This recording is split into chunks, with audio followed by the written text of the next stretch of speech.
Okay, my name is Dennis Gill with the Americans in Wartime Museum. Today is 8 June 2019, and we are at the 2019 World War II weekend in Reading, Pennsylvania, and I'm conducting an interview with Joseph Foraker.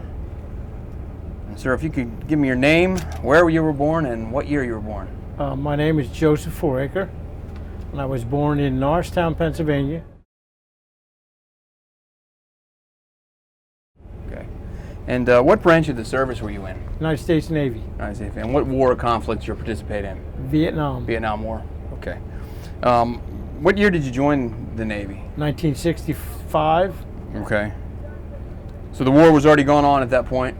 Yes, I went to join in Willow Grove, and they wanted to take me almost immediately, and I said no, I wanted to wait until after the holiday. So when I contacted them in November, I had gotten a draft notice from the Army. They said all the quotas were full. Okay. So they sent me to Philadelphia. I went to Philadelphia. I had to take a new physical because my original physical expired. And I missed Naval Reserve submarines by 2 grade points. Okay. They had raised the grade that morning, and they got a notification over the teletype. I missed it by 2 points. Right. So they sent me to another facility in Folsom, Pennsylvania, which was a Navy Surface Warfare Division. Okay. And I wound up, they had space. I joined the Navy. I went to monthly drills for almost a year and a half. Kept waiting for orders, and none came. So I was able to stay home for another full holiday.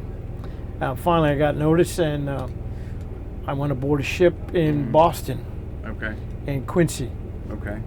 thinking that my dream sheet was fulfilled. I was going to Greenland. No, I didn't know it. The ship was home based out of Norfolk, Virginia, Okay. and it was in the yards being overhauled to go to Vietnam. Okay. So Let me stop you. Did you have any other members of your family that are military at the time? at the time, my brother was in the Army. He's deceased now. He did get drafted, and he did go to Vietnam in the Army. Okay. And I have a younger brother who was also Army, Okay. but that wasn't until later, like 1956 Right. vintage. I mean, let's see, he was there 1972. He was in the Army. Okay. Is there any reason why you picked the Navy? Was there? My father-in-law was in the Navy in World War II. Okay. And I figured, hey, you know what? I'm going Navy. Right. Right. Was there something specific that you wanted to do in the Navy?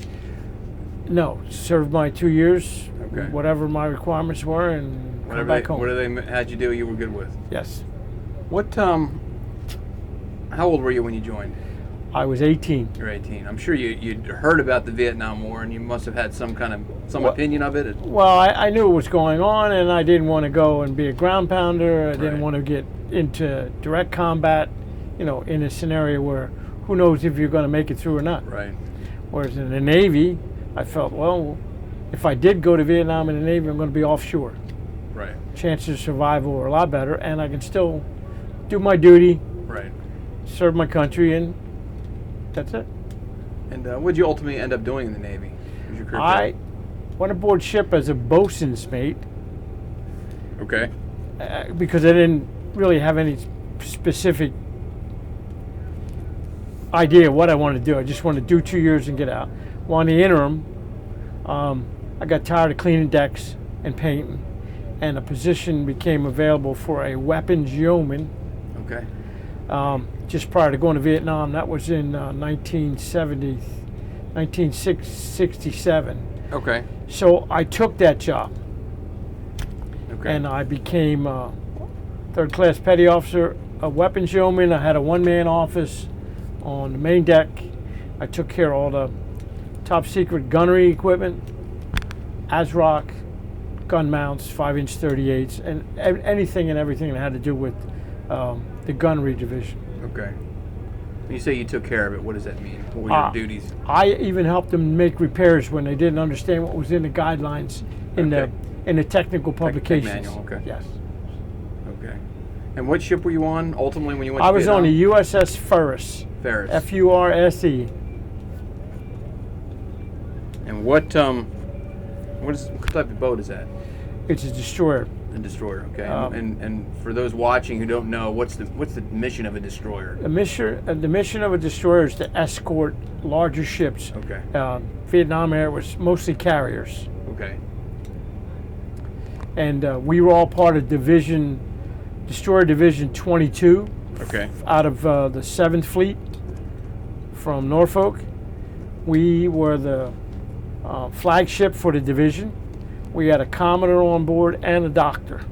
Okay. Which is unusual for a destroyer. Right. There's only a total of 275 wartime complement of men on board. That's okay. it.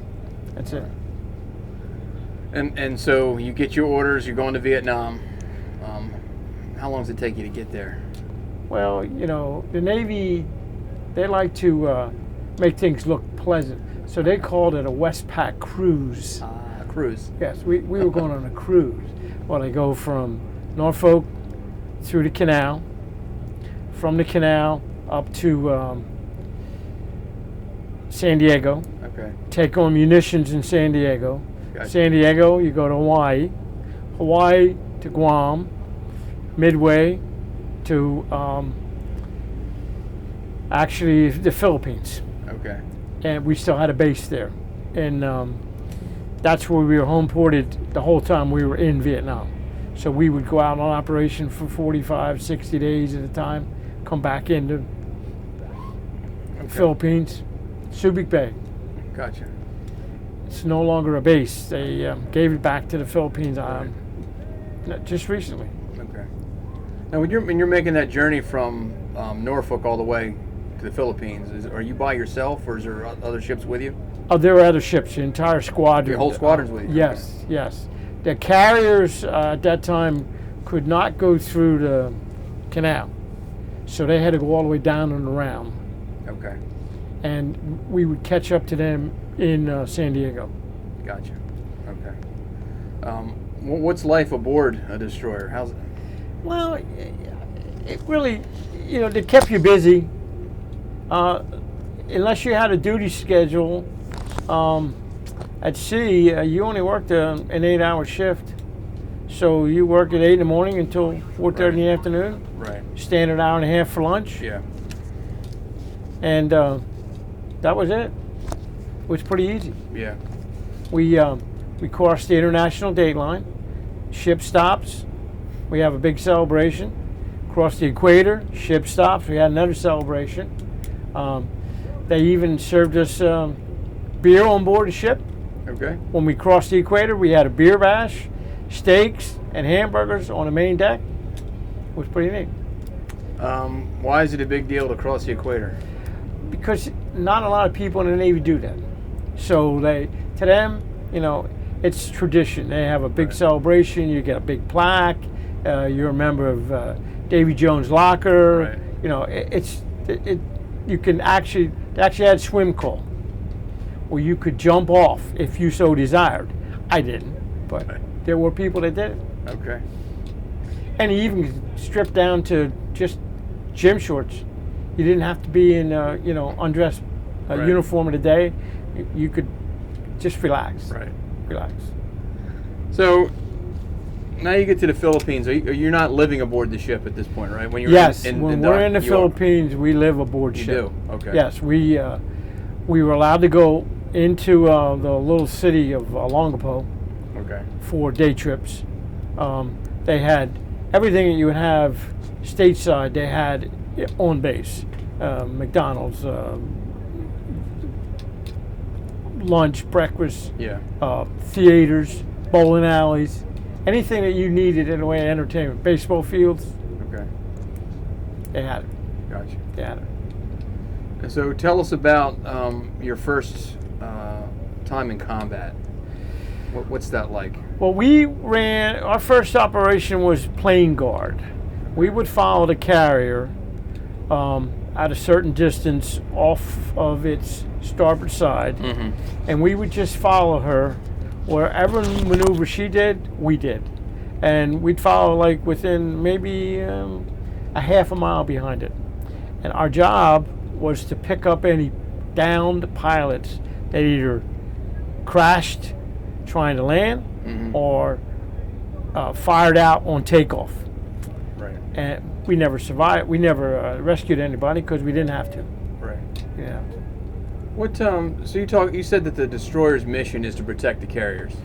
Was there any threats during the Vietnam War? Not really, but you know, if you're in a division, it's standard operation. There were 2 destroyers, there were tankers, there was destroyer escorts, and a destroyer that I was on, which was a full-size destroyer. Right. And you just traveled information. Right. We also provided gunfire support. Okay. We would leave the carrier task force and we would go inland to within eye distance. I'm talking within 100 yards of the beach. Okay. And we would provide gunfire support for the Marines and the Army, all the ground troops that were there. Okay. Nighttime, we would fire star shells that would light up the whole mountainside. Pretty amazing. Okay. You could actually see combat troops running around on the side of mountains. So you were close then. Really close. Yeah. Really close. Since we had a doctor, we also were responsible for providing medical assistance. Okay. A couple times we had to go in and support PT boats with South Vietnamese troops on. These guys had gotten wounded pretty badly, and we went in and rendered them support, took them off of their ship. The PT boats put them on our ship, and with a helicopter, they took them from our ship to the carrier to surgery. Gotcha. Okay. How long were you there in the Philippines? We were there from April 1967 until November 1968. Okay. And is that typical length Well, cruise? you know, at that time Nixon said, "That's it, we're taking troops back." Well, we were already in a combat zone, Right. so we could not leave the vessel. We had to stay on board until we got back stateside. So our normal tour was 13 months, and I think altogether we were maybe 14 and a half till we got back to Hawaii. And I didn't get separated from the ship until we got back to San Diego, Okay. actually, because they didn't want to pay to fly us from Hawaii back to Philadelphia. Gotcha. What's the tempo like? The mission tempo? How many sorties are they flying off those carriers? The carriers fly sorties day and night, mostly nighttime operations, and they'll do anywhere from 50 to 150. Is that every day? Every day. Okay. Every day. It's a horrendous job. Just unbelievable. Right. Unbelievable. And there was no mishaps while you were there? No. There were no onboard crashes. Nobody got shot up. Right. I don't even remember from our division if anyone was shot down. I don't believe so. Okay. Now my son is still in the Navy. He teaches at the Naval Academy. Okay. He was aboard the Kitty Hawk in Yokosuka, Japan. We also went there for Liberty. My ship did. Okay. In Vietnam. So I got back there in the 80s to visit him and to tour the base and his ship and to see downtown Yokosuka, and it's totally different than when it was in Vietnam. Totally different. Right. But he was a shooter on board his carrier, so he did night ops. So he got to experience firsthand what we were doing in Vietnam for, taking care of those guys. Right. It's unbelievable. Yeah. So that's an interesting story. You were in Japan 20 years after World I was War II. in Japan exactly 30 years to the date, almost, that my son was there. And my father-in-law, his ship, they never set foot on Japanese soil. They did operations in the Pacific during World War II, Right. but they were all home based out of. They would leave San Diego or San Right. Francisco Right. in World War II. But so you in the 60s though, you were in Japan, correct? In the 60s, yes. Right. So what's it like? What are the people? How do they react to U.S. troops? Not 20 years after They loved us. World War II. They loved us. I mean, they didn't like having nuclear propelled naval ships there, Right. but that base was totally operational and it coexisted very well with them. And we didn't have problems in Vietnam Right. being there either. Yeah. I mean, they're an ally. Right. They were an ally during Vietnam. Yeah. So, Yeah. no, it's a nice place. Nice, friendly people. Are you married at this time? No, I was not. not? Okay. My wife was in college, and I was engaged. Okay. And so Okay. I got married after I got out of the Navy Right. in So, 1960. so how do you communicate with your family? How do you keep Letters. in touch with them? Letters. All letters. All letters. I would get packages in the mail from my mother. I would get things like you couldn't get aboard ship, like pepperoni, Right. Lebanon bologna, Okay. the Sunday newspapers, and snacks. Every once in a while, she'd make something homemade and send it along. Right. Now, by the time it got there, sometimes it was consumable, sometimes it wasn't. Right. You know, but just the idea, everything was through U.S. mail. I also served as a assistant mail petty officer on board the destroyer, because the volume of mail we had, Yeah. we only had one certified male petty officer, Okay. so he needed help. So my job, I didn't have much to do at sea. If we were in combat, I would man the gun mounts, which was my original station when I was a boatswain's mate. It never changed when I became a yeoman. Right. I still manned the gun mount. Okay. So during the day, we got into port. I would go and help get mail. Okay. What's you have some downtime, I'm assuming, correct? I did some downtime. I did a tour in Hong Kong Okay. at the Hong Kong Hilton. It was a beautiful place. Hong Kong was really nice. Went to the British Exchange. Everybody shopped Right. because you could buy things with no duty. So I came back with a TV, a Kaya 8-inch reel-to-reel stereo. Yeah. Guys bought motorcycles. I mean, blankets, Yeah. linens, Nortucky china, ivory. I bought all those things Right. and brought them all back on board. Okay. We got back to, we went to fly out of San Francisco to come back to Philadelphia when we were separated, and that was in November of '69. I'm sorry, November of '68. The American Airlines transported all of our belongings. I had about 300 pounds, all of it to Philadelphia, free of charge. Wow. We got beverages on board, beer, wine, whatever, Right. free of charge. Wow. That was the only place where they treated us with some dignity Right. after Vietnam. The rest of it, Yeah. no, it changed. It's changed a whole lot since Yeah. then. Yeah. As you know, the Vietnam War was not popular in the United States. It wasn't But- popular, but you know, I don't think we approached it correctly. Right. I think we lost a lot of moral character Yeah. for our military because of that conflict. Yeah. But I think it could have been handled a whole lot different. Were you guys aware of what was going on in this country? No. The sentiment? No. No. In fact, being a assistant mail petty officer, Right. our job also was to censor the mail. Okay. Front pages of newspapers were removed. No Okay. one on board ship was allowed to see protests. Gotcha. No one. Now, they knew what was going on, Right. but it wasn't They publicized. weren't seeing pictures. We removed it. Yeah. It was trashed. Right. Now, I'm sure that they got information. Officers knew what was happening, Yeah. but the crew, no. And I don't think it really affected morale of the crew aboard ship. I mean, you were there doing a job. Right. There wasn't much you could do. Yeah. Yeah. So talk about your homecoming. You're there 14 months from the time you left Norfolk to the time you came back. Yeah, I didn't announce that I was coming home at all. I managed to get a flight from San Francisco. I arrived in Philadelphia at 6 a.m. Okay.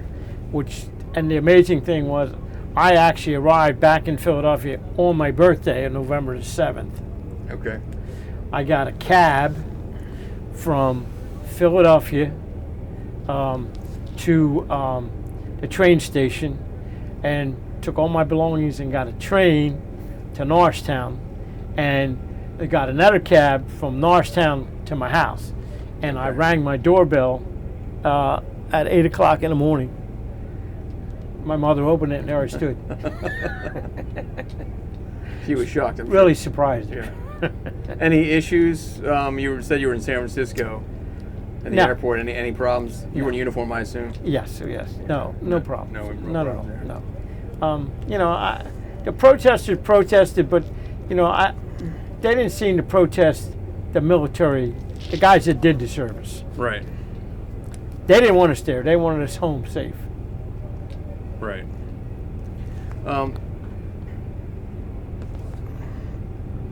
There any incidents, anything at all that's about your time there that stands out in your mind? In Vietnam, Right. we got hit on the gun line. The last day of the gun line, we got hit with 125 millimeter rockets. Okay. They were United States rockets that were either stolen or lifted, however they got them. The North Vietnamese shot our ship with those rockets, and they penetrated the O2 level, which was the helicopter deck on the destroyer, 3 feet from the gun mount, Wow. from the after gun mount, which those rockets had, if they had landed further aft, it would have hit the powder magazine, which was below the gun mount, and it would have destroyed the ship. So I wouldn't be here today doing an interview. Right. But for some reason, it hit where it did. It destroyed a few things in the ship's door. Okay. It had minor casualties. Guys were playing cards in the passageway too far aft. They should have been forward. And they got some shrapnel. They got Purple Hearts. They left the ship. Wow. They were heroes. Yeah.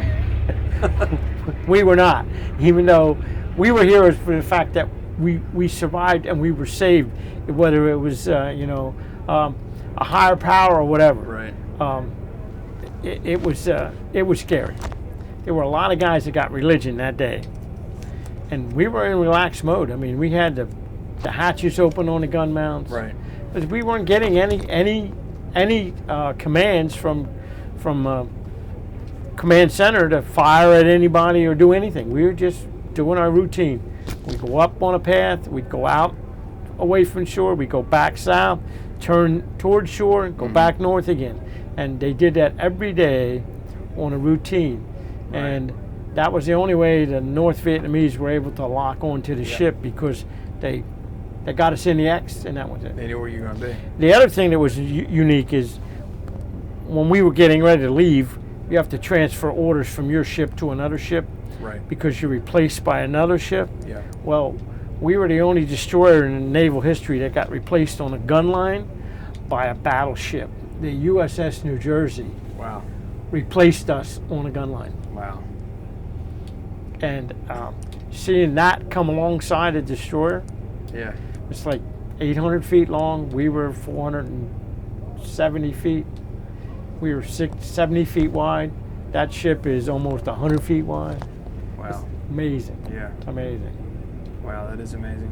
So that was it. I mean, that was my entire endeavor. Now, I had an experience when I first got on board ship. We went on a shakedown cruise out of Quincy, the Boston Yard, and in the North Atlantic, I almost got washed out over the handrail on a lookout position above the main deck, above the bridge of the ship. Wow.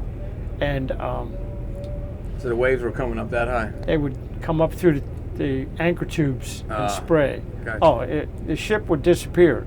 The forecastle would disappear Right. under the water. And I'm like, wow, this is really cool. Until I got washed down. And the only thing that saved me was the safety line was I went out under that and grabbed the hold of that, Wow. or I would have probably been in war. Wow. Huh. Interesting. Those rockets that you mentioned earlier. What ASROC?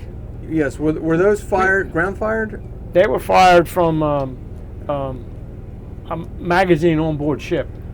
Now, they never indicated they had them on board. I don't believe we did in Vietnam. I think they were all offloaded. Gotcha. But yeah, that thing was, huge monstrosity. It would swing up, fire. It would burn the deck covering right off the deck. Wow. It was basically for anti-submarine warfare. That's what it was used for, which was our primary mission as a destroyer, which was anti-submarine patrols. Gotcha. We went to Vietnam because we were available. Right. So when you get back, how long you did 2 years in the Navy? You got out when you got back. Because I was in Vietnam, when I joined the Navy, I joined a 2x4 program. Okay. So I was a reservist, and all I was supposed to do was be in training. Okay. I was not supposed to go to combat. But because we went to combat, we signed an agreement that we would go to combat, and when we became stateside, all the rest of my reserve status became non-existent. Okay. So I was separated from the Navy at that point. Okay. Was there any thought about maybe staying in and make a career of it? I did, but I was just happy to be home. Yeah. You think about it on hindsight as well. Maybe I should have done 1 weekend a month and Right. 2 weeks in the summer. But Right. I didn't got married. I had young children, and I think I did the best thing. Yeah. How would you say your experience affected your life? You have time to look back on it and reflect. I don't know. I would do it again. Yeah.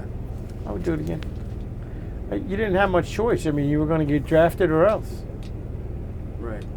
And being a veteran, I used the veterans educational benefits and went to Penn State. Mm-hmm. Got a degree after Vietnam, so Right.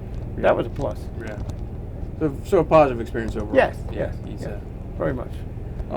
Is there anything you'd like to tell someone? The reason we do these stories and record them is to preserve your story for generations to come. Okay. Someone might be watching this in 50 or 100 years.